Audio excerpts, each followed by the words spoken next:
Station Andhra నుంచి కొన్నారు constable, Andhra constable సన్యాసి నాయుడు, శేఖర్, సుబాని, మన తెలంగాణ నుంచి శివనాగరాజు, ఒక ఉమ్మని తీసి ఉంటుంది నాగలక్ష్మి. వీళ్ళు సిస్టమ్ వర్క్ రికార్డ్ రాయడం, డబ్బా రైటర్ ఉంటారు. వీళ్ళంతా వాళ్ళు గొడవ పెట్టుకొని కావాలని నా వర్క్ ఆపుతారు. ఎందుకు ఆపుతారంటే మేము ఇట్లా చేస్తాం, నువ్వు ఎవరినైనా పెట్టుకో, మేము చేయము, రెండు ఒకటి చేసుకుంటాం అని బ్లాక్మెయిల్ చేయడం. ఏమైంది, మనం మంచిగా చూసుకుంటాను కదా, మీరు గొడవపడి నా వర్క్ ఎందుకు ఆపుతారు, అది కట్టు కాదని చెప్పిన. అయినా కూడా వాళ్ళు మండిగా పోయి ఫైల్ అక్కడ పడేసి జనరల్ డ్యూటీకి ఎక్కుతాము. సర్లే అని వేరే ఉమ్మడి పీసీని, ఇంకో హరి కానిస్టేబుల్ని నేను పెట్టుకొని నడిపిస్తా ఉంటే, మేము చెయ్యము, ఇంకోని చేయనియము అని వాళ్ళని కూడా తిట్టడం, హరాస్మెంట్ చేయడం. వీళ్ళంతా కలిసి ప్రెస్ వాళ్ళకు స్టేషన్లో జరిగేది అన్నీ ఇంటెలిజెన్స్ కానిస్టేబుల్ శరత్ ఉంటాడు, వాళ్ళ బ్రదరు నమస్తే తెలంగాణ రిపోర్టర్ రాము, శరత్ ఇంటెలిజెన్స్ కానిస్టేబుల్ శరత్ స్టేషన్లోకి వచ్చి ఈ శివనాగరాజు, సన్యాసి నాయుడు, శేఖర్ ఇలా పక్కన కూర్చొని స్టేషన్లో ఉన్న రికార్డ్స్ అన్నీ, స్టేషన్ విషయాలన్నీ ఇంటెలిజెన్స్ కానిస్టేబుల్ వాళ్ళ బ్రదర్ చెప్పి రాపిస్తారు. అవన్నీ అబద్ధాలు, కావాలని వీళ్ళే రాపిస్తారు.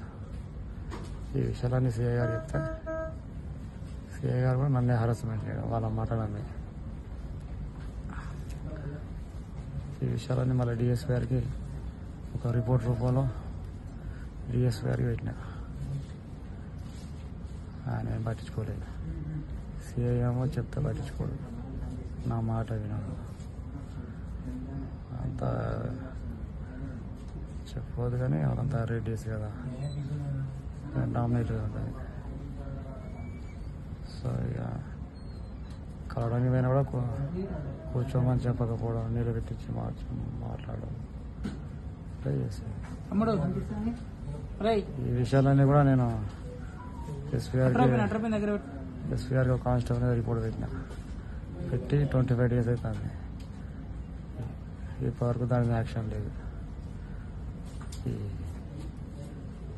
ఎస్బీఐ గారు కూడా చెప్పిన, చూద్దాం సార్ వచ్చినాక, ఎస్పీ గారు లీవ్లో ఉన్నాడు, వచ్చినాక చెప్దాం, వాళ్ళని ఏదో చేద్దాం అని సార్ కూడా అన్నాడు. సరే ఆ ప్రాసెస్ అయితే లేదని అనుకున్నాను. రోజుకు ఇక జరుగుతుంది. సిఐ గారు చిన్న వాటి కూడా మెమోస్ ఇవ్వడం, కావాలని క్లోజర్స్ పంపిస్తే చిన్న కారణాలతో రిటర్న్ పంపడం. ఎన్నిసార్లు సరి చేసి పంపించినా చిన్న కూడా రిమార్క్స్ పెడుతూ రిటర్న్ పంపుతా ఉన్నారు. నాకు అర్థమైంది వీరు కావాలని హెరాస్మెంట్ చేస్తారు. అలాగే బయటికి నేను సార్ పెట్టుకుందాం అనుకున్నా, ప్రయత్నాలు కూడా చేస్తున్నా కానీ డిలే అవుతుంది. ఈ డిలే ప్రాసెస్లో ఈ హెరాస్మెంట్ ఇంకా ఎక్కువ అవుతుంది.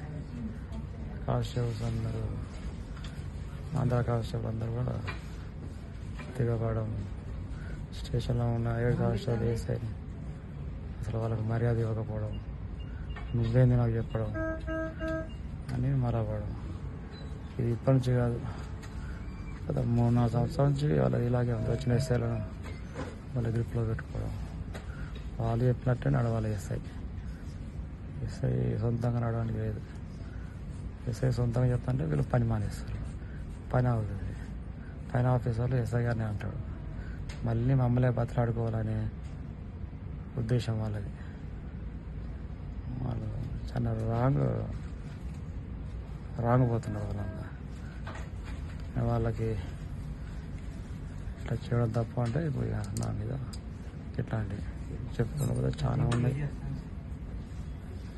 కొన్ని చెప్పినా కానీ చాలా ఇది జరిగింది. ఓకేనా బస్ అంతే ఇంకా అంతే అంతే.